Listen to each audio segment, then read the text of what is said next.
Olá para você que acompanha mais um episódio do Grão a Barra Podcast. Nós estamos de volta, começando a nossa temporada de 2023, desse espaço que é dedicado, então, ao setor de cacau e chocolates aqui no Notícias Agrícolas. Eu sou Virgínia Alves, a jornalista que vai dar sequência, então, nesse trabalho que já vinha sendo feito pelo Erickson Cunha. A partir de agora, estarei com vocês aqui todas as terças-feiras para a gente desbravar um pouco desse universo, falar um pouquinho de mercado, de produção, pesquisa, ciência, sustentabilidade, tudo que envolve o setor de cacau. A partir de agora, então, a gente tem um encontro marcado todas as terças-feiras, por volta das 15 horas, aqui no site Notícias Agrícolas. Dito isso, hoje a gente vai falar de mercado, então, entender os principais pontos desse mercado, oferta global, demanda, o que está acontecendo por trás de tudo isso. E quem vai conversar com a gente aqui agora é nosso parceiro da Stonex Brasil,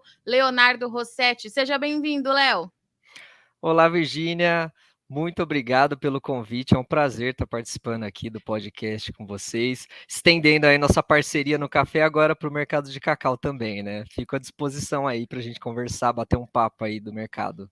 É verdade, o time da Stonex sempre me ajudou muito a falar de café e agora a gente migra então para falar um pouquinho de cacau também. E Léo, para a gente começar nosso bate-papo, eu queria começar falando sobre o mercado global de cacau, para a gente entender o que de fato os principais produtores, o que tem por trás dessas negociações. O cacau é também negociado na bolsa. O que você pode explicar para a gente hoje, meu amigo?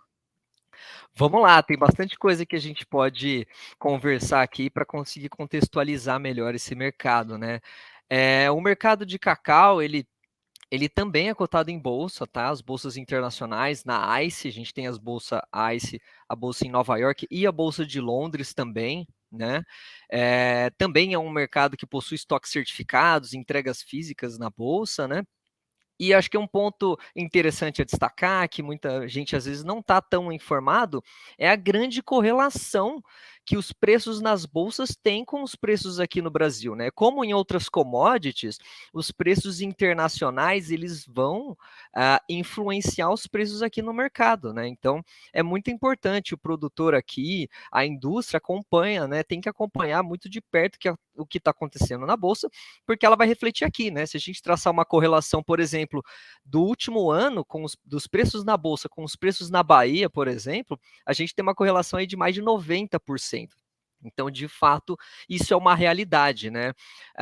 E um dos pontos também que a gente consegue destacar, né, do porquê isso acontece, é o fato de o Brasil, ele hoje é deficitário, né? Depois a gente pode aprofundar também nessa questão, mas o Brasil, ele processa mais cacau do que ele produz, né? Então, ele tem que importar cacau para complementar a demanda, né? Ou seja, ele também está sujeito aí ao produto internacional, né? Ele vai ter que acompanhar as cotações, então ele acaba sendo, por ser um importador, ele acaba sendo mais do que em outras commodities, outros produtos, um tomador de preços, né? O Brasil não é o maior produtor, é, ele está longe de ser o maior produtor, então ele acaba sendo muito mais um tomador de preços do que um formador de preços, né? E as grandes empresas, né, as indústrias, as processadoras, elas estão o tempo inteiro também fazendo as operações na bolsa de futuros, de hedge, de proteção, né, com os instrumentos financeiros. Então, por isso que a gente também tem esse padrão aí muito atrelado, né? E aí, quando a gente está falando de os derivados também, né? Geralmente, os derivados, principalmente a manteiga e o líquor do cacau, né? Eles são negociados em ratios, que são basicamente uma razão ali que tem que o preço do derivado tem que acompanhar com o preço da amêndoa na bolsa. E aí, esse preço aí desses ratios, eles variam de acordo com a variação na bolsa, né? Então, as cotações da amêndoa vão afetar também as cotações dos derivados, principalmente olhando aí para a manteiga de cacau. Léo, então não tem jeito. Para quem está chegando agora nesse mercado como eu, por exemplo, se a gente quiser entender essa dinâmica, seja no mercado internacional ou no mercado aqui dentro do Brasil, a gente tem que ficar de olho nas reações do mercado lá fora na bolsa. É isso? Exatamente, Virgínia, é isso. E aí a gente tem que entender melhor quem são os principais produtores, principais consumidores, né? Como que a gente analisa os fundamentos, né? Aí a gente tem que olhar, vai, para produtores, né? Vamos começar pelos Sim. principais produtores. Quem são os principais produtores? Hoje a gente tem a Costa do Marfim, que é Tá. disparado o principal produtor, tá?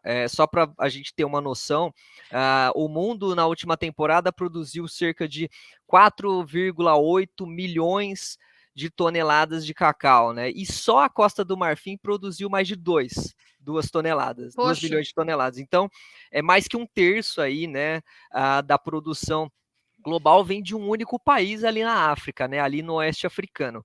Junto da Costa do Marfim, a gente tem depois Gana, que também é um grande produtor, e aí a gente tem na sequência Equador, né, aqui na América do Sul, e depois mais 2 países do oeste africano, que é a Nigéria e Camarões. Então, só pegando aquela região ali da África, a gente tem cerca de 75% da produção global. Ou seja, todo mundo está olhando para lá, né? e, Principalmente para a e, Costa do Marfim. e Léo, hoje o Brasil não está aí entre os principais produtores, mas a gente já esteve melhor posicionado, né, nesse ranking de produção. Sim, hoje o Brasil ele está ali na sexta posição em maior produtor, tá? O Brasil ele produz ali entre 180 e 220 mil toneladas, vai depender, né, da situação da safra. Mas no passado, ali nos anos 80, início dos anos 90, o Brasil foi o segundo maior produtor global, né? O Brasil exportava cacau em vez de importar, que é o que acontece hoje em dia, né? Era o segundo só atrás da Costa do Marfim. O que aconteceu foi que naquele período, né, lá no sul da Bahia, que é a principal região produtora, inclusive até hoje, a gente teve uma praga muito forte, né, que ficou famosa, é a famosa vassoura de bruxa, né, que ela afeta o cacaueiro, ele vai apodrecendo ali, fica parecendo, dizem que uma vassoura de bruxa, e ali dizimou mais da metade da produção de cacau da Bahia, né, e essa produção ainda não foi recuperada até hoje, né, então, por isso que hoje o Brasil é deficitário, hoje o Brasil não tem o protagonismo que chegou a ter aí no mercado internacional. A gente ainda tem uma produção considerável, a gente tem muitas iniciativas também, né, tentando buscar essa autossuficiência, né, a gente tem o Cocoa Action, que é uma parceria público-privada para tentar incentivar tanto a produção sustentável quanto qualificar melhor o produtor, né? A produção de cacau ela é formada muito por pequenos produtores, muitas vezes não é tão tecnificada, né? Então tem toda uma iniciativa hoje no Brasil nesse sentido, e visando no longo prazo, né, chegar nessa sustentabilidade. Então, a tendência, olhando para longo prazo, óbvio que a gente está sempre sujeito a questões climáticas, a choques de mercado, né? O mercado uma loucura esses últimos anos, pandemia, guerra e tudo mais, mas a tendência no longo prazo é o Brasil conseguir produzir tudo o que consome, né? Justamente por conta de todas essas iniciativas muito bacanas aí, tentando fomentar a produção local de cacau. Léo, me fala uma coisa, quando a gente precisa acompanhar essa formação de preço, principalmente na bolsa, a gente acaba tendo que ficar meio ligado também nas informações dessas origens produtoras, né? E muitas vezes a gente encontra certa dificuldade em achar esses números, em fazer acompanhamento de safra, enfim, em entender o que de fato está acontecendo, porque às vezes a gente tem aquela diferença do que está acontecendo e o que está sendo passado para o mercado, né, Léo? E a gente está falando de um lugar dessa vez muito longe, de fato. E como é que é em relação a isso, essas informações para a gente entender composição de preço, composição de oferta global do produto? A gente tem alguma dificuldade nesse sentido no mercado de cacau? Muito bom o seu ponto, Virginia. Eu ia trazer essa questão também, porque justamente por a gente ter essa produção massiva lá vindo da África, a gente tem uma grande dificuldade, né? A gente sabe que é um continente mais pobre, sem tanta estrutura, né?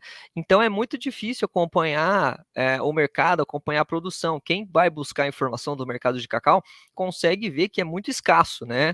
Então, às vezes, a gente não consegue acompanhar com tanta precisão o que está acontecendo lá, o que está acontecendo com a produção lá na Costa do Marfim, em Gana, a gente sente falta dessas informações, né? E aí, nesse sentido, tem alguns pontos que a gente consegue recorrer aí que costumam impactar o mercado, né? Quando a gente está falando em termos de oferta, A Costa do Marfim é o único país que publica dados semanais de entregas, né, entregas de cacau nos portos marfinenses. Então, é o principal indicador que a gente tem para acompanhar como está sendo o desempenho da safra, né? Ele costuma ser um reflexo do desempenho da safra. Mas para outros países, isso é complicado, né? A gente não tem dados frequentes. Gana publica uma vez a cada 2 meses, 3 meses. Os outros países também não tem tantas informações. A gente acaba ficando muito no escuro, né? A gente acaba ficando refém desses poucos dados que a gente tem na Costa do Marfim, de alguns relatos de produtores que de vez em quando são publicados por algumas agências de notícia, né? E o mercado fica muito no escuro, né? Como que a gente consegue recorrer, né? O que a gente consegue recorrer para acompanhar um pouco o clima? Acompanhar um pouco a produção é a questão do clima, né? Que aí a gente consegue ter acesso, por exemplo, a dados de satélite, dados de precipitação, né? A gente consegue comparar com o histórico dos últimos anos, entender se está melhor ou pior do que em anos anteriores, acaba sendo um indicativo importante. Tem indicativos lá do NOAA, né? A agência americana de estudos climáticos, por exemplo, de índice da saúde da vegetação. Então, alguns indicadores acabam embasando muito a análise do mercado como um todo sobre a produção, né? E em função disso, também o mercado acaba, com essa falta de informação, em determinados momentos acompanhando muito o movimento de outras commodities, né? Muitas vezes você fala, nossa, mas a cotação do cacau está subindo, não aconteceu nada, não saiu nenhuma notícia, mas ele acaba acompanhando outras commodities também por conta dessa falta de informação e até indicadores, né, e fundamentos macroeconômicos, né, que acabam afetando bastante, aí nesse caso principalmente ligado do lado da oferta, né? E, Léo, se a gente fizer assim uma comparação simples, né, do Brasil para o principal produtor de cacau, qual que é a grande diferença que a gente tem hoje, né? O que eles fazem de diferente que o Brasil não faz nesse momento? Na realidade, o cacau hoje, por exemplo, não é uma commodity que produz tantos ganhos, né? E o cacau ainda ele tem toda a questão de ele ser uma cultura perene, né? Então é um Sim. investimento de muito longo prazo. Então, se você vai produzir, né, vai plantar um cacaueiro, ele começa a produzir ali com 4, 5 anos, né? E de forma considerável, e ele vai chegar no auge só com 10 anos. Então é um investimento de muito longo prazo e que poucos estão dispostos a fazer, né? Tem outras commodities, se você olhar, pegar uma soja, por exemplo, é muito mais fácil você plantar, colher, é um mercado mais líquido, né? Um mercado maior, então é muito mais fácil, né? Ele possui menores barreiras para a entrada, né? Então hoje o que a Costa do Marfim faz, né? Eles já têm um parque cacaueiro muito grande, Gana também, então é difícil para eles abrir mão desse parque, né? Foi um investimento de muito longo prazo. É difícil abrir mão para adotar outra commodity, mesmo que ela não seja, mesmo que o cacau não seja tão rentável quanto em outras, né? No caso brasileiro é semelhante, né? Desde que a Sim. gente perdeu aquela produção lá nos anos 90 com a vassoura de bruxa lá na Bahia, é difícil a gente ver investimentos grandes, né? E aí, nesse sentido, as ações governamentais, essas iniciativas que a gente tem visto podem fazer a diferença, né? Isso é uma coisa que acontece em Gana, por exemplo, que é o segundo maior produtor. Eles acabam tendo bastante incentivo do governo, o governo ajuda, né, no trato das lavouras, né, com investimentos nos tratos das lavouras, com a questão de aplicação de defensivos e fertilizantes, né? Isso acaba ajudando a fomentar um pouco ali a produção, né? Então acho que esse acaba sendo o principal ponto, assim, e acaba sendo uma grande barreira de entrada para o mercado, né, no geral. Léo, agora que você já falou para a gente um pouquinho dos principais origens produtoras, como é que é o mercado consumidor, né? Onde que estão essas indústrias? Quem é que consome esse cacau? Onde que a gente tem que ficar de olho para entender o lado da demanda? Bom, o mercado consumidor, né, a principal região consumidora, Virgínia, é a Europa. né? A gente ouve muito, né, do chocolate europeu, a qualidade do Sim. chocolate europeu, e lá é o principal centro consumidor, tá? Então, quando a gente está analisando o consumo, a gente está olhando para lá principalmente, tá? É o maior impacto vem de lá. Depois a gente tem também a América do Norte e Ásia como o segundo e terceiro ali maiores consumidores. A Ásia tem crescido também nos últimos anos, né? Mas a Europa impacta muito. E aí, o que, que a gente acaba olhando, né? Também não existem dados tão frequentes, né? Principalmente de consumo. Isso aí é difícil para qualquer produto, qualquer commodity, né? Mas a gente tem as associações, né, que divulgam as moagens de cacau trimestralmente. Então, a cada trimestre a Associação Europeia, a Associação da América do Norte, Asiática, publicam os dados de cacau que foi processado, né? E isso acaba sendo um indicativo, né, de demanda, porque se o processamento de cacau está crescendo, geralmente é um sinal de que a indústria alimentícia, a indústria de doces, a indústria de chocolates, está demandando mais desses subprodutos do cacau, né? Então acaba sendo o principal indicador que o mercado reage. Além disso, os resultados das indústrias, né? Então, a gente acompanha ali as grandes companhias, né? Calebo, Olan, Nestlé, Lindt, eles costumam publicar resultados de vendas, de receitas trimestralmente ou semestralmente, depende da empresa. Acaba sendo um grande norte também para acompanhar como estão as vendas, né? Além de algumas pesquisas que esporadicamente são divulgadas ali de desempenho de venda de chocolates, de produtos achocolatados, que também existe essa diferença, a gente pode especificar um pouquinho mais depois.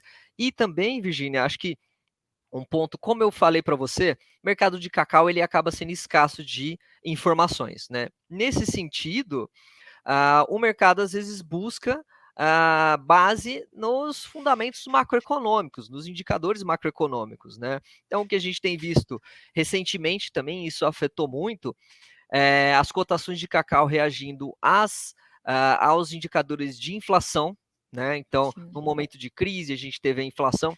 Inflação tende a afetar negativamente o consumo de chocolate, principalmente, que não é um produto essencial, né? Apesar de a gente ter visto aí algumas mudanças nos hábitos de consumo. E além disso, aos dados de inflação e ao euro, né? Então, as cotações, né? Como o principal mercado consumidor é a Europa, existe uma correlação muito forte nas cotações da bolsa com o euro. Se a gente traçar num gráfico, a gente vai ver que os dois eles caminham muito próximos, né? Porque se o euro está se valorizando, né, você está afetando diretamente o poder de compra da principal região compradora de cacau. Então, o euro se valoriza, quando o euro se valoriza, o cacau tende a subir junto, né? E da maneira oposta, isso acontece também, né? Se o euro está recuando, o cacau acaba sendo pressionado também nas bolsas. Isso acaba sendo um indicador que às vezes as pessoas esquecem de olhar, mas que acaba sendo muito importante aí para a gente acompanhar o mercado. E, Léo, nessa questão do consumo, eu acho que em 2023 não tem como eu não te perguntar isso, né? A Covid-19, ela trouxe alguma mudança nesse padrão? Mudou de alguma forma essa dinâmica de mercado? Como é que o cacau se comportou aí nesses últimos 2 anos? Como é que a gente tem os indicadores nesse momento? Então, Virginia, a gente viu alguns momentos bem interessantes desde o início da pandemia, né? Tá. Primeiro, quando estoura a pandemia, lá em 2020, o mercado de cacau, de chocolate, é bem impactado de maneira baixista, né? Como todas as commodities.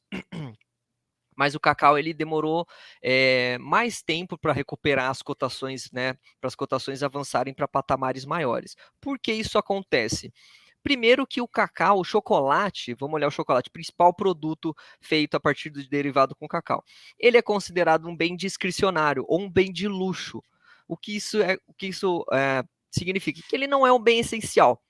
Então, num momento de crise, um momento de dificuldade financeira, de incerteza, é muito mais fácil as famílias deixarem de consumir chocolate para garantir que eles vão ter o suficiente para consumir produtos essenciais, né, para a subsistência Sim. deles, enfim. Nisso, o cacau ele é afetado, bastante afetado no primeiro momento. Além disso, na pandemia, a gente teve uma queda incrível de circulação de pessoas, né? E boa parte do consumo de chocolate, muita gente acaba não associando isso, mas vem de turismo e tem muito consumo vindo de aeroporto. Vendas de chocolates acontecem muito em aeroporto. Então, com as viagens paradas, com a circulação de pessoas paradas, isso afetou bastante as vendas de chocolate, né? Principalmente ali na Europa, né? Que é o principal também produtor.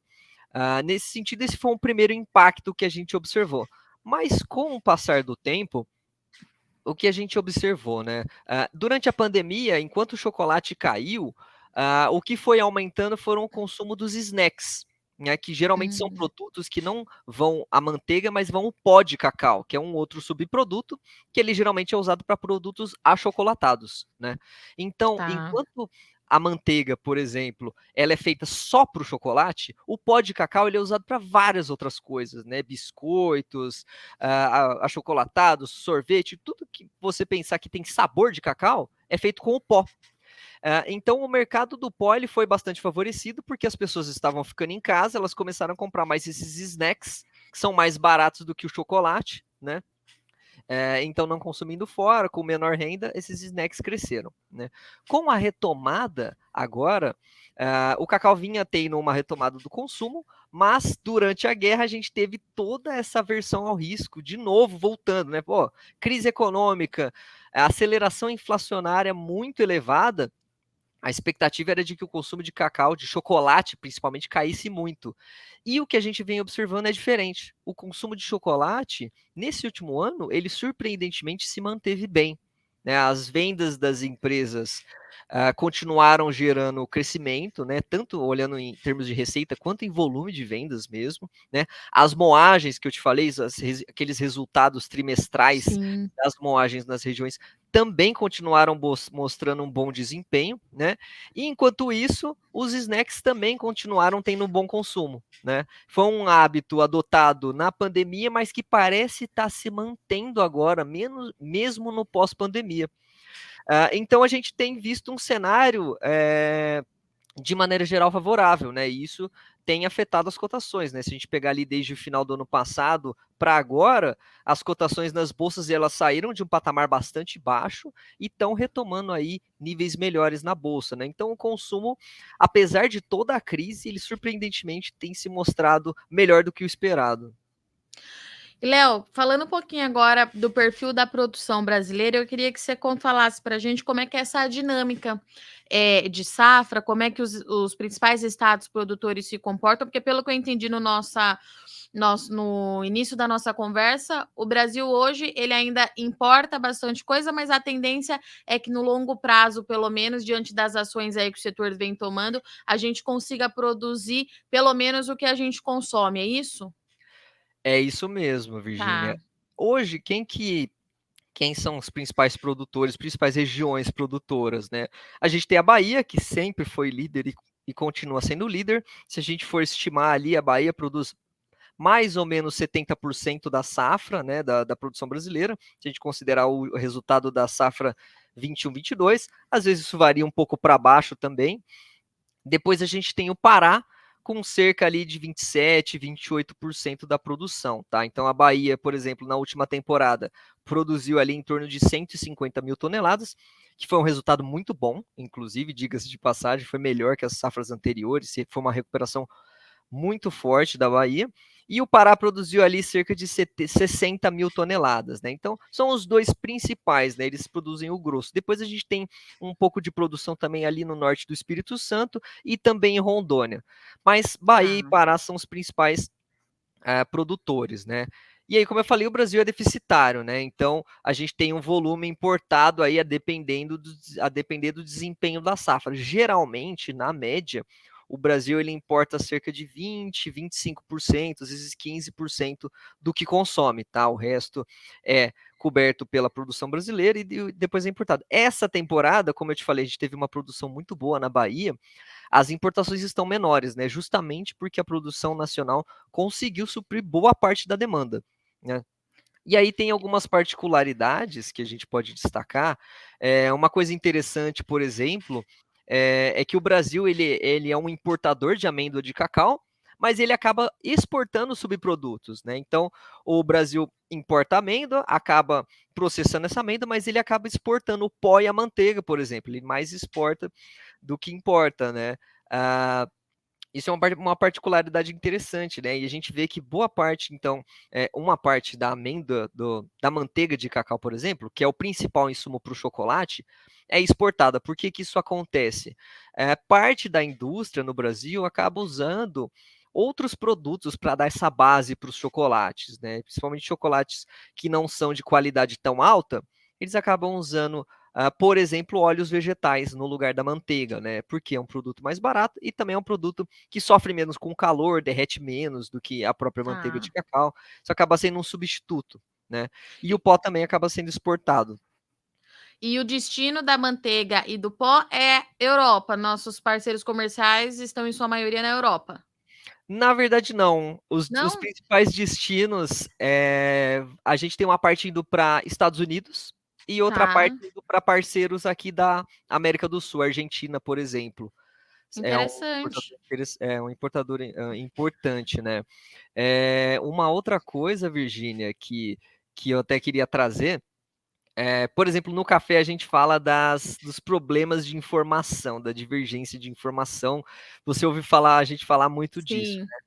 No cacau isso também acontece, né? E a gente tem dois pontos ali bem específicos, né? Primeiro, a gente tem menos entidades acompanhando o que está acontecendo com o cacau. Por exemplo, Tá. o USDA, o Departamento de Agricultura americano, que acompanha a maior parte das commodities, ele não acompanha cacau. Então, a gente não tem a referência dele, que é uma referência para a maior parte das commodities, a gente não tem a referência dele para o cacau. No Brasil, a Conab também não faz acompanhamento para o cacau. Então a gente não tem essa referência aqui no Brasil, né? Então é mais um fator ali que acaba deixando a gente um pouco mais no escuro, né? E aí, as duas principais fontes de informação que a gente tem no Brasil hoje, uma é o IBGE, que faz estimativas de safra, e a outra é a AIPC, né, que é a Associação Nacional das Indústrias Brasileiras de Cacau. Eles têm uma divergência muito interessante. Se a gente olhar os dados do IBGE, Virgínia, o Uhum. IBGE vai falar que o Pará é o principal produtor. Então, o Pará produz mais que a Bahia, segundo o IBGE. Então, eventualmente, Tá. você vai ver alguma notícia na TV falando que o Pará é o principal produtor. E você pensa, nossa, mas o Leonardo tinha falado que era a Bahia, porque a IPC fala que é a Bahia. Então, a gente tem essa divergência bastante forte, né? É, por que que a gente confia mais na IPC, né? A IPC, como eu falei, é a Associação Nacional das Indústrias Processadoras de Cacau. Então, ela é composta pelas grandes processadoras de cacau no Brasil e ela é quem está recebendo a grande parte, mais de 90% das amêndoas do Brasil, está recebendo e está processando. Então, ela tá acompanhando de fato um registro, né, de onde está vindo essa amêndoa. Fica registrado as chegadas semanais, mensais, enfim, que que chegam lá nas processadoras, então acaba sendo considerado, a gente considera um indicador de muito maior confiança, né? São parceiros nossos, a gente tem um relacionamento bom com a IPC, e eles trazem dados muito interessantes para a gente, tanto das entregas que vêm de cada região, quanto das moagens, né? Um dificultador só, né, que a IPC antes ela passava esses dados mensalmente, então mensalmente a gente recebia as entregas de cada região, as moagens, então era um indicador importante para acompanhar também como está indo a safra, né, nas principais áreas produtoras, que também é uma dificuldade acompanhar isso no Brasil. Só que agora eles vão reportar esses dados só trimestralmente, tá? Por um lado, Tá. isso é para garantir uma melhor qualidade e confiabilidade desses dados. Isso é um ponto positivo, né? A gente ter realmente um dado que a gente sabe que pode confiar bastante, mas por outro lado, a frequência menor acaba dificultando a gente também, né? De entender o que está acontecendo mês a mês, e aí a gente fica refém também de alguns relatos, de acompanhar os dados climáticos. Para o Brasil acaba sendo mais ou menos parecido com como a gente costuma acompanhar na África, né? A gente usa muito dados climáticos e espera os dados da IPC aí para a gente acompanhar o que está acontecendo. Perfeito. Léo, para esse próximo, para 2023, né? Tá começando. O que a gente precisa, então, é ficar de olho daqui para frente, nas próximas semanas, para o produtor, então, não perder as oportunidades que podem surgir aí no mercado? Olha só, Virgínia, como eu falei, acompanhar a bolsa é muito importante, né? A gente tem essa correlação bem forte. E o que vai impactar a bolsa, né? As entregas na Costa do Marfim são dados importantes para a gente acompanhar semanalmente. A gente tem também a Associação Internacional do Cacau, né, a AICO, que ela publica também trimestralmente um relatório de oferta e demanda global. Né? E você sabe muito bem que quando a gente está analisando os fundamentos de oferta e demanda, se a gente tem uma safra, né, uma temporada que é superavitária, a gente tem uma base que tende a ser mais baixista para os preços. E se a gente tem uma safra que é deficitária, né, ou seja, que o consumo, a perspectiva de consumo é maior do que da produção, a gente tem uma base mais altista para os preços na temporada de maneira geral. O próximo relatório da AICO, ele deve sair entre o final de fevereiro e o iniciozinho de março, tá? E ele sempre tende a impactar bastante, né? Eles revisam as estimativas dele para a produção, eventualmente eles publicam o que eles esperam para a próxima temporada, e isso é bastante importante, isso afeta bastante os mercados, a gente vai acompanhar de perto, tá? Os próximos dados de moagem das regiões, eles vão ser só em abril, então o mercado ele deve buscar é, perdão, ele deve buscar fundamentos na parte de oferta e demanda da AICO, nas entregas da Costa do Marfim e no ambiente macroeconômico também. Conforme a gente tem visto a inflação na Europa, principalmente, nos Estados Unidos também, começar a dar sinais de arrefecimento, isso tem sido altista para o cacau, tem dado suporte, melhora as perspectivas de que a população vai consumir mais, que a demanda vai se aquecer, né, de que eles devem ter mais possibilidade de consumir o chocolate e os produtos achocolatados. Então, esses dados de inflação têm afetado positivamente os preços. Se eles continuarem mostrando sinais de arrefecimento da inflação, isso tende a contribuir. De maneira semelhante, a recuperação do euro também é altista para o cacau. Né? Nas últimas sessões a gente viu o euro começando a ceder um pouco, então tá aí um fator aí para acompanhar, né? Então o euro recuperando, isso tende a ser positivo para o cacau, e se o euro voltar a recuar para aqueles patamares historicamente baixos, isso aí é um fundamento baixista, né? E como eu falei, o complexo de commodities de maneira geral. Na falta de informações, o mercado de cacau busca as commodities, ou os indicadores macro, como eu falei, inflação, desempenho da economia, enfim. Acho que esses são os principais pontos a impactar. A gente ainda está olhando para clima na Costa do Marfim, as possibilidades de um El Ninho, né, que podem surgir aí para o segundo semestre, Sim. se elas continuarem se confirmando, para a produção africana isso é negativo, isso torna o clima lá mais seco, né? A produção principal na Costa do Marfim ela vem em outubro, então é justamente o período que isso seria impactado pelo El Ninho, ponto de atenção grande, né?